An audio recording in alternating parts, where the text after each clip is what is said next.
கிறிஸ்து இயேசுவில் அன்பிற்கும் பாஸ்திற்கும் இனிய அன்பான இறைமக்களே, பொது காலத்தினுடைய 22வது ஞாயிறை பெருவகையோடு கொண்டாடி மகிழ்கிற நமக்கு, குறிப்பாக தமிழகத்தில் வாழ்கிற கிறிஸ்தவர்களுக்கு இது இரட்டிப்பான மகிழ்ச்சியின் நேரம்.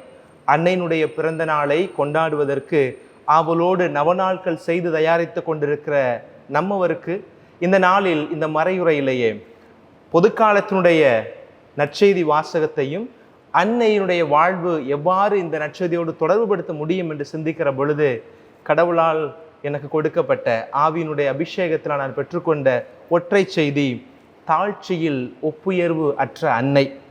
தாழ்ச்சியில் ஒப்புயர்வற்ற அன்னை. உலகம் இருக்கிற எல்லா மக்களுக்குமே ஓரளவுக்கு இந்த வேளாங்கண்ணி அன்னையை தெரிந்திருக்கிறது. அண்ணனுடைய பிறப்பு விழா கொண்டாட்டம் என்று சொன்ன உடனே நம்முடைய மனங்களுக்கு வருகிற முதல் காட்சியே அன்னை மரியாவுடைய அந்த தங்கரதம் போன்ற அந்த முகம் கொண்ட, அந்த தங்க தூரிகை கொண்டிருக்கிற உடல் அமைப்போடு அந்த உடையோடு இருக்கக்கூடிய வேளாங்கண்ணி தாய் தான் அனைவருடைய கண்களுக்கும் வருகிறார். அதே உணர்வோடு தான் நானும் இந்த நாளினுடைய மறையுரையை தாழ்ச்சியின் அடையாளமாய், தாழ்ச்சியில் ஒப்புயர்வற்றவளாக இருக்கிறார் நம்முடைய அன்னை என்பதை பகிர்ந்து கொள்ள விரும்புகிறேன். என்னுடைய அண்ணன் இருக்கிற இந்த பிலிப்பைன்ஸ் நாட்டில் நான் ஊருக்கு கடந்த முறை வந்துட்டு வருகிற பொழுது, ஒவ்வொரு முறை வரும்போது ஏதாவது சிறு சிறு பொருட்களை வாங்கிட்டு வந்து கொடுப்பது உண்டு. இங்கே வந்து பசலோவங் அப்படின்னு சொல்லுவாங்க. அது இங்கே வழக்கம். யாராவது வெளியில் போயிட்டு வந்தால் கட்டாயம் கொடுக்கணும் அப்படின்றது இங்கே இந்த நாட்டினுடைய ஒரு பாரம்பரியமான ஒரு பழக்கம். பெரிய பொருளாக இருக்க வேணால் ஒரு சின்ன சின்ன பொருட்களாக இருந்தாலும் கூட அவங்க மன மகிழ்ச்சியோடு வாங்கி கொள்வாங்க. நம்மளை நினச்சி ஃபாதர் வாங்கிட்டு வந்திருக்கிறாங்க அப்படின்ற மாதிரி. அப்போது கடந்த முறை நான் வந்துட்டு ஒருத்தரை பார்க்க போகும்போது அவங்களுக்கு வந்து ஒரு சின்ன ஒரு முட்டை மாதிரி இருக்கக்கூடிய ஒரு பாத்திமா மாதா நம்ம திருச்சியிலேருந்து வாங்கிட்டு வந்திருந்தேன். அதான் அவங்கள்ட்ட கொடுத்தேன். அப்போ அவங்க என்கிட்ட கேட்டாங்க, father do you have the statue of Velankanni அப்படின்னு சொல்லி கேட்டாங்க. இப்போ எனக்கு ஆச்சரியமாக இருந்துச்சு. அப்புறம் அவங்க என்னிட்ட வேளாங்கண்ணியை பற்றி கேட்டாங்க, அதனுடைய வரலாற்றை பற்றி கேட்டார்கள். அப்போது நான் சொல்லுகிற பொழுது, எனக்கு அடுத்த முறை வரும்போது எனக்கு வேளாங்கண்ணி மாதா ஸ்டாச்சு வாங்கிட்டு வாங்க அப்படின்னு சொல்லி அவங்க என்னிடம் கேட்டுக்கொண்டார்கள். அப்போ கேட்கும் போது மகிழ்ச்சியாக இருந்துச்சு. நமது ஊரில் இருக்கிற நம்மளுடைய அன்னை காட்சி கொடுத்த அந்த பகுதி உலகெங்கும் அறியப்பட்டிருக்கிறதே அப்படின்னு நோக்கும் போது எனக்கு ரொம்ப சந்தோஷமாக இருந்துச்சு. அப்போ அந்த ஒரு மன மகிழ்ச்சியோடு இந்த நாள் மறையுறை செய்தியை உங்களோடு நான் பகிர்ந்து கொள்ள விரும்புகிறேன். நான் சொன்ன வார்த்தை தான், தாழ்ச்சியில் ஒப்புயர்வு அற்றவள் அன்னை. ஒப்புயர்வு அப்படின்ற வார்த்தைக்கு என்ன அர்த்தம்? அவருக்கு ஒப்பானவர் எவரும் இல்லை, அவருக்கு உயர்வானவரும் எவரும் இல்லை. தாழ்ச்சி என்கிற வார்த்தையை நான் தியானிக்கிற பொழுது அந்த வார்த்தைக்கு முழுமையாய் உண்மையாய் உயிர் கொடுத்தவள் அன்னை மரியாள் ஒருவரே. அவளுக்கு ஒப்பானவர் எவரும் இல்லை, அவருக்கு உயர்வானவர் எவரும் இல்லை, அவர் மகன் இயேசுவை தவிர அப்படின்றது என்னுடைய தீர்க்கமான நம்பிக்கை. இறைவார்த்தையில் அடிப்படையில் பார்த்தோம்னா, மீகா புத்தகத்தில் 6வது அதிகாரத்தின் 8வது வசனம் என்ன சொல்லுகிறது? ஓ மானிடா, நல்லது எதுவென அவர் உங்களுக்கு காட்டியிருக்கிறாரே, நேர்மையை கடைபிடித்தலையும் இரக்கம் கொள்வதில் நாட்டத்தையும் உன் கடவுளுக்கு முன்பாக, அதான் வார்த்தை, உன் கடவுளுக்கு முன்பாக தாழ்ச்சியோடு நடந்து கொள்வதையும் தவிர வேறு எதை ஆண்டவர் உம்மிடம் எதிர்பார்க்கிறார்? அப்போ 3 காரியங்களை ஆண்டவர் நம்மகிட்ட எதிர்பார்க்கிறார். என்னது? நேர்மை, இரக்கம், தாழ்ச்சி. நேர்மையை கடைபிடிக்கணும், இரக்கம் கொள்வதில் ஆர்வம் கொண்டிருக்கணும், அதற்கப்புறம் கடவுளுக்கு முன்பாக தாழ்ச்சியோடு நடந்து கொள்வதையும் தவிர வேறு எதை ஆண்டவர் உன்னிடம் எதிர்பார்க்கிறார்? இந்த வார்த்தை அன்னை மரியாவுடைய உள்ளத்தை ஆழமாக தொட்டிருக்கும் என்று நினைக்கிறேன். அதனால் தான் அவர் சொல்லுகிறார், தாழ்நிலையில் இருந்த அடியேன் என்னை கண்ணோக்கினீர் என்று சொல்லுகிறார். ஆண்டவருக்கு முன்பாக தன்னை தாழ்த்துகிற பிள்ளைகளுக்கு உயர்வு என்றைக்கும் உண்டு என்பதற்கு அன்னை மரியாள் மிக முக்கியமான ஒரு சாட்சியாக இருக்கிறார்கள். பழமொழிகளில், நீதிமொழிகளில் 22வது அதிகாரம் 4வது வசனத்தில் வாசிக்கிறோம் இல்லையா? தாழ்ச்சி உள்ளவர்களுக்கு, ஆண்டவிடம் அச்சம் உள்ளவர்களுக்கும் கிடைக்கும் பயன் செல்வமும் மேன்மையும் நீடித்த ஆயுளுமாகும். தாழ்ச்சி உடையவர்களுக்கும் கடவுளிடம் அச்சம் கொள்கிறவருக்கும், கடவுளுக்கு முன்பாக நம்மை தாழ்த்துகிற பொழுது நம்மை அறியாத ஒரு நேர்மறையான ஒரு கடவுள் பயம் நமக்கு வரும். அதைத்தான் அந்த இடத்துல சொல்லியிருக்கிறாங்க. தாழ்ச்சி உள்ளவர்களுக்கும் ஆண்டவிடம் அச்சம் கொள்ளுகிறவர்களுக்கும் கிடைக்கும் பயன் செல்வமும் மேன்மையும் நீடித்த ஆயுளுமாகும் அப்படின்னு சொல்லப்பட்டிருக்கிறது. இப்போ அன்னை மரியாவுக்கு கிடைத்த செல்வம் என்ன? அவர் தாழ்ச்சியோடு இருந்ததினால் கடவுள் அவருக்கு எப்பேற்பட்ட ஒரு செல்வத்தை கொடுத்தார்? கடவுளுடைய மகனை தாங்கக்கூடிய, கடவுளுடைய மகனையே அவளுக்கு செல்வமாக கொடுக்கிறார்.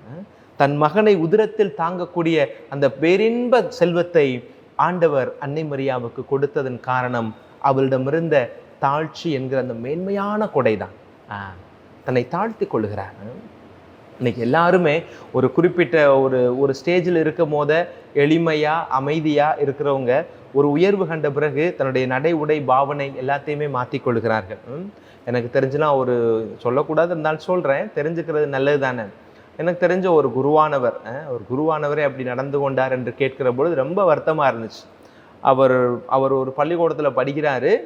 அவர் அந்த பள்ளிக்கூடத்தில் படிக்கும் போது அந்த ஸ்கூலில் ஒரு ஹெட்மாஸ்டர் இருப்பார் இல்லையா, அந்த ஹெட்மாஸ்டர் கடவுளுடைய பேரிரக்கம் அவருக்கு கிடைக்குதுன்னு வச்சுக்கோங்களேன். அவர் பின்னால் குருவாகி அவர் படித்த அதே பள்ளிக்கூடத்துக்கு அவர் எங்கே போகிறார், கரஸ்பாண்டண்டாக போகிறார். கரஸ்பாண்டண்டாக போகிறார். அப்போ அந்த ஸ்கூலில் அதே வாத்தியார் அங்கே HM அங்கே வேலை செய்து கொண்டு இருக்கிறார். அப்போது தன்னிடம் படித்திருக்கிற மாணவர் நம்முடைய பள்ளிக்கு ஒரு தாளாளராக வருகிறார் என்பதில் அந்த பள்ளியில் இருக்க ஆசிரியர்களுக்கும் சரி தலைமை ஆசிரியருக்கும் மிக சந்தோஷம், உற்சாகம் அவரை வரவேற்றாங்க. ஆனால் அவர் பொறுப்பெடுத்த பிறகு அந்த வாத்தியார்கள் எல்லாம் ஒருமையில் சொல்லி பேசுறது, பேர் சொல்லி கூப்பிட்றது, ஒரு உதாரணத்துக்கு சௌரிமுத்துங்க வாங்க அப்படின்றது. இன்னும் எவ்வளோ பெரிய ஒரு இழுக்கான ஒரு நிலை. தாழ்நிலையில் கிடந்த ஒன்றுமில்லாத இருந்த ஒன்றை கடவுளுக்கு ஒரு அழைத்தலை கொடுத்து உன்னுடைய வாழ்க்கையை மாற்றி உன்னை ஒரு உயர்வான இடத்துல உட்கார வைக்கிறார் அப்படின்னா அந்த இடத்துல தான் நீ உன்னுடைய தாழ்ச்சியை காட்டணும். ஒன்றுமே இல்லாமல் இருக்க பொழுது வெறுங்கையாக இருக்கிற பொழுது சிம்பிளாக இருக்கிறது பெரிய காரியம் இல்லை. எல்லாமே இருந்து சிம்பிளாக இருக்கிறோம் பார்த்தீங்களா, அதுதான் பெரிய காரியம். இன்னைக்கு ஒரு சில பேரை செலிபிரிட்டிஸ் அப்படின்னு சொல்கிறாங்க, ஒரு சில பேரை உலகம் நமக்கு ஒரு முன்மாதிரியாக காட்டுதே. அவங்க எல்லாரும் எப்படிப்பட்டவங்க, எல்லாம் இருக்கிற போது எளிமையாக இருக்கிறவங்க. அப்துல் கலாம் ஐயானா என்னுடைய வாழ்க்கையில் அடிக்கடி என் கண்ணுக்கு முன்பாக செல்வார். எல்லா பதவியும் இருந்தது, அவருக்கு அரசு பதவி இருந்தது, அவர் நினைச்சா சாதிக்க முடியாத காரியம் எதுவுமே இல்லாமல் இருந்துச்சு. அந்த சூழ்நிலையிலும் கூட அவர் எளிமையை, அந்த தாழ்ச்சி உள்ளம் கொண்டவராக இருந்ததுனால்தான் இன்னைக்கு மதம் கடந்து அவரை எல்லோரும் மனிதநேயமிக்க ஒரு மகா ஆத்மாவாக இன்னைக்கு அவரை நினைத்து பார்ப்பதற்கு காரணம் தாழ்ச்சி தான். நான் சொன்ன அந்த குருவானவருடைய செயல்பாடு நமக்கெல்லாம் ஒரு மிகப்பெரிய படிப்பினை. நம்ம ஒரு எந்த நிலைமைக்கு போனாலும், ஒரு உயர்ந்த இடத்திற்கு போனாலும், அந்த உயர்வு எனக்கு ஆண்டவரால் வந்தது எப்போது நாம் சொல்கிறோமோ அப்போதுதான் அது உண்மையான உயர்வாக இருக்கும். ஆண்டவருடைய நம்முடைய தாழ்ச்சியில் நம்மை மாற்றி காண செய்வார் அப்படின்னு சொல்லப்பட்டிருக்கிறது. அப்போ அன்னை மரியாவுக்கு ஆண்டவருடைய மகனை தாங்கக்கூடிய அந்த மிகப்பெரிய பேறுபலன் கிடைத்த பிறகு, அந்த வாக்குத்தத்தம் அவர் கிடைத்த பிறகு தன்னை முழுமையாக தாழ்த்தி கொண்டு அவர் பாடிய பாடல் தான் அன்னை மரியாவுடைய பாடலாக இருக்கிறது. எப்பேற்பட்ட ஒரு மகளாக இருக்கிறாள் பாருங்களேன். தன்னுடைய உதிரத்தில் இருக்கிற குழந்தை தான் இந்த உலகத்தினுடைய மீட்பராக வரப்போகிறது. இந்த குழந்தை தான் வரலாற்றை இரண்டாக பிரிக்கக்கூடிய ஒரு மாபெரும் சக்தியாக மகா கடவுள் மனிதனாய் வரப்போகிறார் என்கிற செய்தி தனக்கு கொடுக்கப்பட்டிருக்கிறது. அப்பேற்பட்ட தெய்வ குழந்தையினுடைய தாய் நான் என்கிற அந்த மகிழ்ச்சியை முழுமையாய் உள்வாங்கி கொண்டாடுவதற்கு முன்பாக வயது முதிர்ந்த நிலையில் எலிசபெத்து கருவுற்றிருக்கிறார் என்கிற செய்தியை கேள்விப்பட்டவுடனே ஓடி சென்று அவளோடு தங்கி எலிசபெத் அம்மாளுக்கு முழுமையாக பணிவிடை செய்த அந்த 3 மாத காலங்கள் தான் அன்னை மரியாளுடைய தாழ்ச்சியை இந்த உலகத்திற்கு முழுமையாக எடுத்து சொல்லக்கூடிய நாட்களாக நான் காணுகிறேன். விவிலியத்தின் அடிப்படையில் பார்க்கிற பொழுது அன்னை மரியாள் பல குணநலன்கள் நிறைந்தவனாக இருக்கிறார். இருந்தாலும் கூட இந்த தாழ்ச்சி தான் அவளிடம் உச்சமாயிருந்தது. இந்த தாழ்ச்சி தான் அவளிடம் உச்சமாக இருந்தது. என்னுடைய பங்கில் ஒரு அம்மா இருக்கிறாங்க, 92 வயசு அவங்களுக்கு. அவங்களுடைய பேர் மேரி கேரி. வழக்கமாக கோயிலுக்கு வருவாங்க. 92 வயசு. அந்த கோயிலுக்கு வருகிற பொழுதே தன்னுடைய துணையாளரோடு தான் வருவாங்க. கொஞ்சம் வசதியான அம்மா, நல்ல வாழ்ந்த அம்மா. வரும்போது துணையாளரோடு தான் வருவாங்க. ஒரு நாள் கூட காலை திருப்பலி தவற மாட்டாங்க. ஒரு நாள் கூட அவர்கள் காலை திருப்பலி தவறுவதில்லை. காலையில் எங்கள் பங்கில் 6 மணிக்கு பூசை இருக்கும். பூசைக்கு வருவாங்க, பெஞ்சில் உட்காருவாங்க, வந்தவுடனே தூங்குவாங்க. அதில் மாற்று கருத்தே இல்லை. பிரசங்கம்னா ஒரு நாளும் அவர்கள் கேட்க முடியாது. வந்தவுடனே நல்ல மேக்கப் போட்டு முழுமையாக வருவாங்க, உட்காந்து நிம்மதியாக கோயிலில் தூங்குவாங்க. பூசை முடிஞ்சதுக்கப்புறம் எவ்வளவு கூட்டம் இருந்தாலும் சரி, எத்தனை பேர் இருந்தாலும், எங்கெல்லாம் சில நேரங்களில் திருப்பலி முடிந்தோடனே மக்களுக்கு அப்படியே கன்ஃபெஷனுக்கு நிற்பாங்க. நம்ம அவர்களுக்கு ஒப்புரவு அருட்சாதனம் கொடுத்து முடிக்கிற வரைக்கும் அந்த அம்மா வெயிட் பண்ணி சாமியை பார்த்து ஆசீர்வாதம் வாங்கிட்டு தான் போவாங்க. 92 வயசு. நடக்கிறதுக்கே நடப்பாங்க, கொஞ்சம் கொஞ்சம் நடக்கக்கூடியவங்க தான் வருவாங்க. காலையத்தில் சாமியாரை பார்த்துட்டு சிலுவை வாங்கிட்டு அதுக்கப்புறம் தான் போவாங்க. கோயிலில் தூங்குறது அவள் இயலாமையினுடைய நோக்கம். அப்போ நான் ஒரு முறை அவர்கள்ட்ட கேட்டேன், கோயிலில் வந்து தூங்கத்தானே செய்கிறீங்க மாமி, நீங்கள் வீட்டிலேயே இருக்கலாமே, நாங்கள் தான் உங்களுக்கு வந்து நன்மை கொடுப்போமே, நீங்கள் கேட்டுக்கிட்டீங்கன்னா மாதத்துக்கு ஒரு பூசை கூட பெரிய வழி அன்னைக்கு நம்ம வீட்டில் வைக்கலாம். நல்ல வசதியானவங்க, வீட்லேயே அவ்வளோ பேர் வேலை செய்கிறாங்க. அப்போ அப்படின்னு சொல்லும் போது அவங்க சொன்னாங்க, எனக்கு இன்னைக்கு 92 வயசு ஆகுது சாமி, இன்னைக்கும் நான் நல்ல உடல் உள்ள சுகத்தோடு இருக்கிறேன், என் பிள்ளைங்கெல்லாம் நல்ல ஆசீர்வாதத்தோடு இருக்கிறாங்க, நீண்ட ஆயுசோடு நான் இருக்கிறேன் அப்படின்னா ஒவ்வொரு நாளும் காலையில் நான் வந்து கடவுளுக்கு சொல்கிற நன்றி தான் அப்படின்றத அந்த அம்மா வந்து அந்த இடத்துல சொன்னாங்க. கடவுளுக்கு காலையில் சொல்லுகிற துதியும் நன்றியும் அவர்களுக்கு ஆயுளை கூட்டி கொடுத்தது என்று சொல்லி ஆண்டவருக்கு முன்பாக எவ்வளோ பெரிய பணக்காரங்க, ஆனால் அவங்க தன்னையே தாழ்த்தி கொள்கிறார்கள் இல்லையா, கடவுள் அவர்களை மாற்றிப்படுத்துகிறார் என்பதை பார்க்க முடிகிறது. இன்றைக்கெல்லாம் புது பணக்காரர்கள் என்று சொல்லுகிற வார்த்தை அதிகமாக நாம் பயன்படுத்துகிறோம். பணமும் செல்வமும் வந்த பிறகு, பதவியும் வந்த பிறகு மனிதர்கள் தன்னுடைய செயல்பாட்டில் அவருடைய ஆட்டிடியூட்ல கேரக்டரை எப்படிலாம் மாற்றிக்கிறாங்க. அவங்களுக்கு முன்பாக அன்னை மரியாள் மிகச்சிறந்த ஒரு உதாரணமாக நமக்கு நிற்கிறாங்க. அப்போ இந்த தாழ்ச்சி என்பது நமக்கு அடுத்தவங்களால கொடுக்க முடியாது. இப்போ ஆங்கிலத்தில் 2 வார்த்தை பயன்படுத்துவாங்க இல்லையா, active voice and passive voice அப்படின்னு சொல்லுவாங்க. ஆக்டிவ் வாய்ஸ் செய்வினை, செய்யப்பாட்டு வினை. இப்போ செய்வினைனா அது தன்னிலையில் மட்டும்தான் இருக்கும், அடுத்தவங்களால நமக்கு கொடுக்க முடியாது. தாழ்ச்சி அப்பேற்பட்டது தான். நீங்களாக உங்களுக்குள்ளாக வளர்த்து கொள்ள வேண்டும். அதை பிறர் உங்களுக்கு கொடுப்பதோ நீங்கள் அடுத்தவரிடம் வாங்கக்கூடிய ஒரு காரியம் அல்ல. தன்னிலை தெளிவோடு இறைவனோடு நமக்குள்ள உறவில் ஒரு முக்தி நிலையை அடைகிற பொழுது, அந்த இறை உறவில் நாம் ஆழப்படுகிற பொழுது தாழ்ச்சி என்கிற குணம் நம்மை அறியாமல் தனக்குள் வரும். அது சமூகத்தில் வெளிப்படுகிற பொழுது மேன்மைப்படுத்தப்பட்டவர்களாக, கடவுளால் ஆசீர்வதிக்கப்பட்ட பிள்ளைகளாக நாம் இருப்போம் அப்படின்றத நமக்கு சொல்லுகிறது. இன்னைக்கு தாழ்ச்சி அப்படின்ற வார்த்தைக்கு நேரெதிராக ஒரு வார்த்தை சொல்லுங்க அப்படின்னா நம்ம என்ன சொல்லுவோம்? தற்பெருமை, ஆணவம் அப்படின்னு சொல்லலாம். இன்னைக்கு மனிதர்கள் ஆணவப்படக்கூடிய காரியங்கள் எதை குறிச்செல்லாம் ஆணவப்படுறாங்க?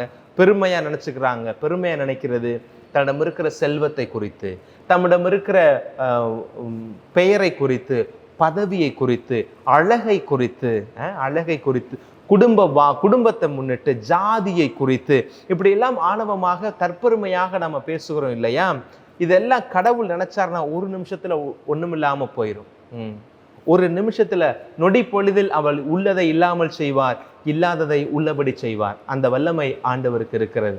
அதனால தற்பெருமைப்படுவதற்கு நம்மிடம் ஒன்றுமே இல்லை.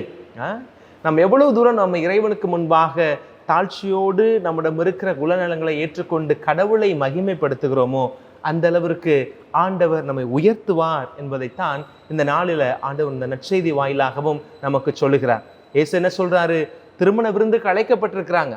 அழைக்கப்படுகிற பொழுது நீ எங்க போய் உட்காரணும்? நீ பின்னாடி போய் உட்காரு. உன்னை அழைத்தவர் உன்னை வந்து நீங்க என்னங்க பின்னாடி உட்கார்ந்துருக்கிறீங்க, நீங்க முன்னாடி உட்கார வேண்டிய ஆளுங்க அப்படின்னு சொல்லி உங்களை கொண்டு போய் முன் இருக்கையில உட்கார வச்சாதான் அது உங்களுக்கு மகிமையும் உங்களுக்கு மரியாதையும் பெருமையுமாக இருக்கும். அதை விட்டுட்டு கூப்பிட்ட உடனே திடுதிடுன்னு ஓடி போய் முன்னாடி சீட்டில் உட்காந்துருந்தீங்கன்னா உங்களோட முக்கியமானவர் வந்துட்டார் அப்படின்னு சொல்லி உங்களை பின்னாடி போய் உட்காருங்கன்னு சொல்றது எவ்வளோ பெரிய ஒரு அவமானத்துக்குரிய ஒரு காரியமாக, ஒரு இழுநிலைக்குரிய காரியமாக மாறி போய்விடும். அதனால ஆண்டவர் சொல்லுகிறார், முதன்மையானோர் கடைசியாக்கப்படுவார்கள், கடைசியானவர்கள் தான் முதன்மையாக்கப்படுவார்கள். அதனால தான் அன்னை மரியாள் சொல்லுகிறார், நம்ம தாய் மரியாள் சொன்ன வார்த்தை, தாழ் நிலையில் இருந்த அடிமை என்னை அவர் கண்ணோக்கினார். நான் ஒன்றுமில்லாமல் இருந்தேன், என் தாய்க்கும் தகப்பனுக்கும் பிள்ளை இல்லை என்கிற ஒரு பெருமையான வடுவோடு பல நாட்கள் கடந்திருந்த அந்த குடும்பத்திற்கு ஆண்டவர் என்னை வரமாய் கொடுத்தார். வசதி இல்லை, வாய்ப்பும் இல்லை, ஆலயத்தில் பணி செய்யக்கூடிய ஒரு சிறு குழந்தையாக இருந்தேன். அந்த அடிமையின் தாழ்நிலையில் இருந்த என்னை ஆண்டவர் கண்ணோக்கி இந்த உலகத்தினுடைய மீட்புக்கு காரணராக இருக்க போகிற மகா கடவுளாம் ஆண்டவரை, இயேசுவை தன் உதரத்தில் தாங்கக்கூடிய பெரும் பாக்கியத்தை கொடுத்திருக்கிறார் என்று ஆண்டவரை, கடவுளை துதிக்கிறாள் அன்னை மரியாள் இந்த இடத்தில். ஆக அன்பு இறை மக்களே, அனைத்திற்கும் காரணமாக இருக்கிற ஆண்டவரை முன்னிறுத்துகிற பொழுது ஆணவம் நம்மை விட்டு அழியும், தற்பெருமை நம்மை விட்டு போய்விடும். தற்பெருமை பேசுறதுனால நம்ம நிறைய ஆவியினுடைய கொடைகளை இழந்து போய் விடுகிறோம். தற்பெருமை பேசுறதுனால ஆசீர்வாதத்தை இழந்து போய் விடுகிறோம். நீங்கள் செய்வதை செய்யுங்கள், அதை உங்களுடைய கடமை என்று நீங்கள் நினைத்து செய்யுங்கள். அதுதானே பவுலடியார் செய்கிறாரு. நான் என்னுடைய கடமையை தானே செஞ்சேன் அப்படின்ற ஒரு மனநிலையோடு நம்ம கடந்து போனா தான் அது காலம் கடந்தும் உங்களுடைய பணி நிற்கும், உங்களுடைய செயல்பாடு நிற்கும். நீங்கள் செய்கிற காரியத்தை நீங்களே தற்பெருமை செஞ்சீங்க அப்படின்னா நீங்க வாசல் அடைச்சு வீட்டை விட்டு வெளியில போற அந்த கேப்ல நீங்க செய்த காரியங்கள் எல்லாம் இல்லாமல் போய்விடும்.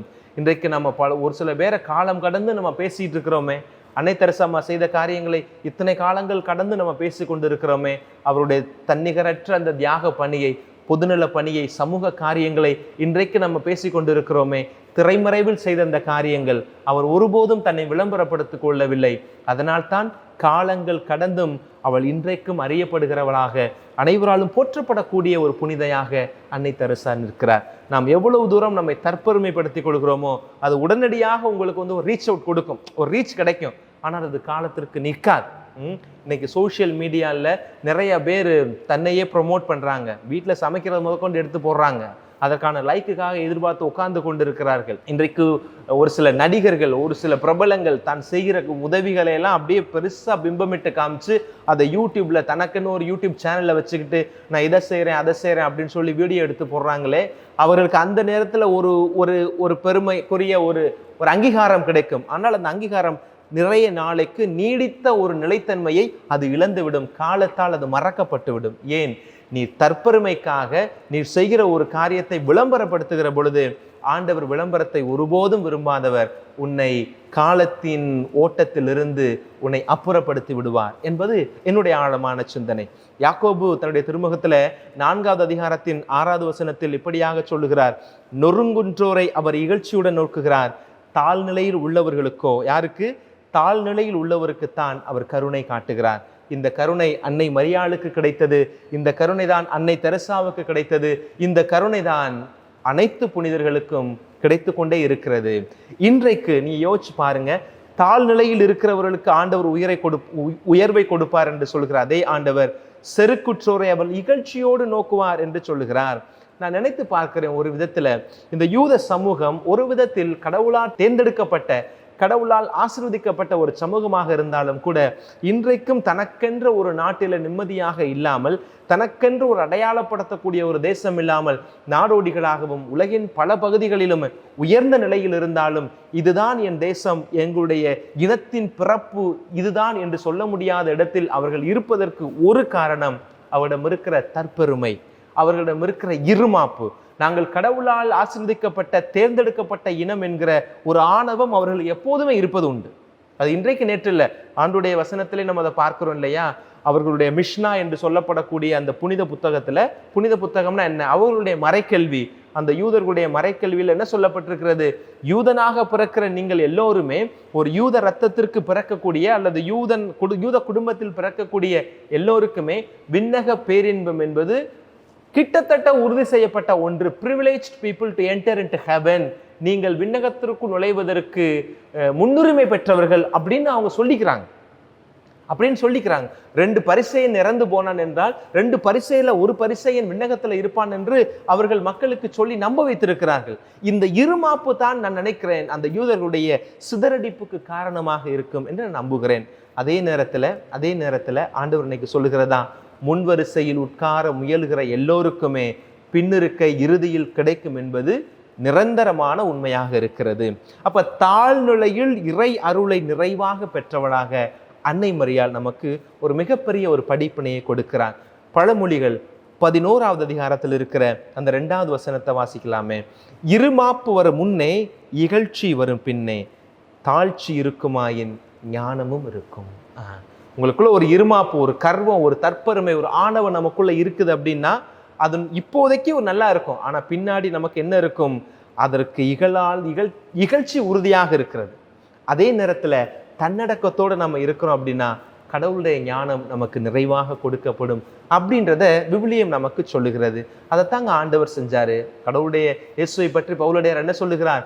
கடவுளுக்கு இணையாக இருந்த அந்த நிலையை அவர் வலிந்து பற்றி கொண்டிருக்க வேண்டிய ஒன்றாக கருதாமல் தன்னையே தாழ்த்தி சாவை ஏற்கும் அளவுக்கு, அதுவும் சிலுவை சாவையை ஏற்கும் அளவுக்கு அவர் தன்னையே தாழ்த்தி கொண்டார் என்று சொல்லுகிற இடத்தில் தான் தெரிகிறது ஆண்டவருடைய தாழ்ச்சி. அந்த தாழ்ச்சி கடவுளான் மகனாம் இயேசுவுக்கு எப்படி வந்திருக்கும்? தன் தாயை பார்ப்பதிலிருந்து வந்திருக்கும். ஆண்டவர் இயேசு கிறிஸ்துவுக்கு அன்னை மரியாள் அவருடைய பிறப்பை பற்றி அடிக்கடி சொல்லியிருப்பார். அன்னை மரியாள் இயேசுவிடம் அன்னை மரியாளுடைய பிறப்பை பற்றியும் அன்னை மரியாளுக்கு எப்படி இயேசு ஆண்டவர் உதரத்தில் தரித்தார் என்பதையும் பல முறை சொல்லி கேள்விப்பட்டிருப்பார். இப்பேற்பட்ட பேறுபலனை பெற்றிருக்கிற என் தாய் இவ்வளவு தூரம் ஒரு எளிமையாக இருப்பதை கண்ட பிறகுதான் இயேசு கூட நினைத்திருக்கலாம், எனக்குள்ளும் என் அன்னையினுடைய குணம் இருக்க வேண்டும். அந்த தாழ்ச்சி தான் சிலுவை மரணத்தை ஏற்பதற்கு அவரை உந்தி தள்ளியது என்பது என்னுடைய ஒரு கருத்து. 1 பேதுரு 5வது அதிகாரத்தில் இருக்கிற 5 முதல் 6வது வசனத்தை நான் வாசிக்கிறேன். இறைவார்த்தை இப்படியாக நமக்கு சொல்லுகிறது, நீங்கள் ஒருவர் மற்றவரோடு பழகுகிற பொழுது எல்லோரும் மனத்தாழ்மையை ஆடையாய் அணிந்திருங்கள். உடை இல்லாமல் நீங்கள் வெளியில் போக முடியுமா? உடை இன்றைக்கு நமக்கு நம்ம உடலை மறைக்கக்கூடியதாக, மானத்தை காக்கக்கூடிய ஒன்றாக இருக்கிறது. உடை மிகவும் அவசியமான ஒன்று, அத்தியாவசியமான ஒன்றாக இருக்கிறது. உணவு, உடை, உறைவிடம். அப்போ இன்னைக்கு ஆண்டவர் சொல்றாரு, குறிப்பாக பேதுரு சொல்லுகிறார், நீங்கள் தாழ்ச்சியை, அந்த ஹம்பிள்னஸ், ஹியூமிலிட்டி, அதை நீங்கள் ஆடையாக அணிந்து கொள்ளுங்கள். அதை ஆடையாக அணிந்து கொள்வதோடு செருக்குற்றோரை கடவுள் இகழ்ச்சியோடு நோக்குவார். அது அடிக்கடி சொல்லப்பட்டிருக்கிறது. தற்பெருமை இருக்கிறது என்று சொன்னால் நீங்கள் உங்களை பற்றி பெருமையாக பேசுகிறீர்கள். நீங்கள் செய்கிற ஒரு காரியத்தை நீங்களே விளம்பரப்படுத்துகிறீர்கள். உங்களிடம் இருக்கிற திறமையை, உங்களிடம் இருக்கிற ஏதாவது ஒரு காரியம், நான் சொன்னேன் பார்த்தீங்களா, அழகு, திறமை, பணம், பதவி, இதை குறித்து நீங்கள் செருக்கோடு இருக்கிறீர்கள் என்று சொன்னால் உலகம் உங்களை வியந்து பார்க்கும். ஆனால் ஆண்டவர் இகழ்ச்சியோடு பார்ப்பார். ஆண்டவர் உங்களை இகழ்ச்சியோடு பார்ப்பார் அப்படின்றத வசனம் சொல்லுகிறது. தாழ்நிலையில் உள்ளவருக்கும் அவர் இரக்கம் காட்டுவார். அன்னை மரியாவுக்கு காட்டப்பட்ட இரக்கம், தாவீதுக்கு காட்டப்பட்ட இரக்கம், அது உங்களுக்கும் காட்டப்படும். இந்த இடத்துல நம்ம தாவீதை நினைச்சு பார்க்கணும். கோலியாத்தும் தாவீதும் பாருங்களேன். கோலியாத் ரொம்ப செருக்கோட நிற்கிறான். என்னது, நான் 7 அடி உயரம் 8 அடி உயரத்துல இருக்கிறேன், எனக்கு 57 கிலோ எடை இருக்கிற அந்த மார்பு கவசத்தை நான் வச்சிருக்கிறேன், என்னுடைய ஈட்டுடைய கூர்முனை மாத்திரமே 8 கிலோ வெயிட் இருக்கும் அப்படின்னு சொல்லி இதெல்லாம் நினைச்சு பயங்கர கர்வமாக அந்த கையில ஒரு கவட்டா பிள்ளை வச்சுக்கிட்டு நிற்கிற தாவீது அவர் ஏளனமாக இகழ்ச்சியாக பார்த்தார். ஆணவத்தோடு தற்பெருமை கொண்டு கட்சிக்கிறார். அவன் அவ்வளோ பெரிய ஆள், நம்ம தான் ஜெயிக்க போறோம்ன்றதுல அவனுக்கு 1% கூட அவனுக்கு டவுட்டே இல்லை. ஆனால் கோலியாத்தை வீழ்த்திய அந்த தாவீது கடவுளை மட்டுமே நம்பினார். என்னிடம் இருக்கிறது ஒரு சில கற்களும் என்னுடைய கையில் இருக்கிற கவனம் தான், ஆனால் இதை கொண்டு என் ஆண்டவர் என்னோடு இருந்தால் எவ்வளவு பெரிய வீரனையும் வீழ்த்த முடியும் என்று நினைத்தான். தற்பெருமை கொண்டு தன்னை உயர்வாக நினைத்து கொண்ட ஆணவம் கொண்டிருந்த கோலியாத்து தரை மட்டும் தாழ்த்தப்பட்டான். கடைநிலையில் இருந்த தாவீது அரியணைக்கு உயர்த்தப்பட்டார். இதனுடைய காரணம் இது தற்பெருமையின் வீழ்ச்சி, இது தாழ்ச்சியின் எழுச்சி என்றுதான் நான் பார்க்கிறேன். மீண்டுமாக வசனம் தொடர்கிறது. 1 பேதுரு 5வது அதிகாரத்தின் 5 முதல் 6 வரை இருக்கிற வசனங்கள். ஆகையால் கடவுளுடைய வல்லமை மிக்க கரத்தின் கீழ் உங்களை தாழ்த்துங்கள். கடவுளுடைய வல்லமை மிக்க கரத்தின் கீழாக உங்களை தாழ்த்துங்கள், அப்போது அவர் ஏற்ற காலத்தில் உங்களை உயர்த்துவார். இந்த கேள்விக்கு, நம்முடைய பல கேள்விகளுக்கு இந்த இறை வார்த்தை நமக்கு பலன் கொடுக்கும் என்று நினைக்கிறேன். சாமி, எவ்வளவு தூரம் தான் நான் தாழ்ச்சியோடு இருக்கிறது? ஒரு சில நேரங்களில் ரொம்ப தாழ்ச்சியா இருந்தேன்னா என்னை எல்லாருமே ஏமாளி, கோமாளின்னு சொல்றாங்களே அப்படின்னு கூட நமக்கு எண்ணங்கள் வரும். அந்த எண்ணங்கள் வருவது இயல்பானது தான். ஆனால் தக்க தருணம் வரும், அப்போது ஆண்டவர் நம்மை உயர்த்துவார் அப்படின்னு இந்த இடத்துல விவிலியம் நமக்கு சொல்லுகிறது. உங்களுக்கு பிடித்தமான ஏதாவது ஒரு புனிதரை நினைச்சு பாருங்க, அந்த புனிதருடைய வாழ்க்கையில இந்த இறைவார்த்தை தெளிவாக பொருந்தும். நாம வாழக்கூடிய எந்த சூழ்நிலையிலையுமே பார்க்க முடியும். தாழ்ச்சியோடு இருக்கக்கூடிய எத்தனையோ பேருக்கு ஆண்டவர் நிறையான உயர்வை கொடுத்திருக்கிறார். அந்த உயர்வு நிலையான உயர்வாக இருக்கும். ஆணவத்தினால், தற்பெருமையினால் உங்களுக்கு கிடைக்கிற உயர்வு கிடைக்கும், அது கிடைக்காதுன்னு சொல்றதுக்கு அல்ல, அந்த உயர்வு கிடைக்கும். அந்த ஒரு குறிப்பிட்ட கட்டத்துக்கு அப்புறம் அந்த சேச்சுரேஷன் பாயிண்ட்ன்றதே அங்கே இருக்காது. அது உயரும், அதற்கப்புறம் தாழும். உயர்வும் எவ்வளவு வேகமா உயர்தோ அதை விட பன்மடங்கு வேகமாக ஆணவத்தால் கிடைத்த பெருமையும் புகழும் உங்களை விட்டு போய்விடும். ஆனால் தாழ்நிலையில் இருக்கிற நாம், கடவுளுடைய கரங்களுக்கு முன்பாக நம்மை தாழ்த்துகிற நாம், அன்னை மரியாவை ஒரு மாதிரியாக கொண்டு இந்த உலகத்தை ஆளக்கூடிய மாபெரும் இயேசு கிறிஸ்துவை உதரத்தில் தாங்கக்கூடிய பேர் பெற்ற பின்பும் கூட தன்னையே அவள் தாழ்த்தி கொண்டவளாக இருக்கிறார். இயேசுவினுடைய மகன்தான் அப்படின்னு சொல்லி அவர் போதிக்கிற இடத்தெல்லாம் போய் முன்வரிசையில் ஆளா உட்காரல. அவர் போதிக்கிற இடங்களுக்கெல்லாம் சென்று நான் என் பையன் தான் பேசுறாரு, என் பையன் தான் இங்கே மறைவுரை கொடுக்குறாரு அப்படின்னு சொல்லி பெருமை பாராட்டி கொள்ளவில்லை.